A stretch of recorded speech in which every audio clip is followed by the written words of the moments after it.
Madiga, Christian Madiga. నేను నాకు పొలం లేదు, నాకు డబ్బు లేదు, నాకు ఆస్తి లేదు. నాకు ఆ రోజు చదువుకుందామంటే ఎవరు దగ్గర రానియలే. మా ఫోర్ ఫాదర్స్ కి నోటికి ముంత కట్టిరు, ముట్టికి తాటి బట్ట కట్టిరు. ఇదే దేశం ఎవరు కట్టినది? బాబన బ్రాహ్మణ జాలం వాడు కట్టిండు కాబట్టి, నన్ను రానియాలి కాబట్టి నాకు క్రైస్తవుడు వచ్చి నన్ను ఆదుకున్నాడు. నాకు రోగం వస్తే నాకు మందులు ఇచ్చిండు, చదువు లేకపోతే నాకు చదువు చెప్పిండు, ఉండడానికి హాస్టల్ ఇచ్చిండు, వీడవాడిచ్చిండు. ఈడేమి ఉన్నాయి దోసుకుంటుడు. ఈ దేశంలో దళితుడికి ఆస్తి హక్కు లేదు.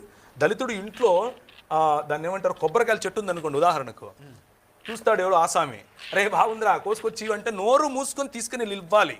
అది అప్పటి ధర్మశాస్త్రం. మా ఇంట్లో అరటికలలు పండితే నీవి, మా ఇంట్లో కూతురు పుడితే నీకు, మా ఇంట్లో వంకాయలు పండితే నీకు. మా దగ్గర నుంచి బ్రిటిష్ వాడు ఎక్కడ కొల్లగొట్టాడు? ఎలా కొల్లగొడతాడు? అసలు వాడు మా ఇంటికే రాడు, మీ దగ్గర ఆగిపోయాడు కదా. కొల్లగొట్టించి ఇచ్చింది మీరు.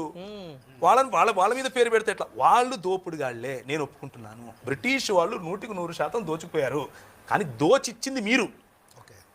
25% 2% తీసుకొచ్చి ఇచ్చింది మీరు. మీ ఆస్తులు కాపాడుకోవడం కోసం, మీ అధికార దాహాన్ని కాపాడుకోవడం కోసం వాళ్లకు తొత్తులుగా మారింది మీరు.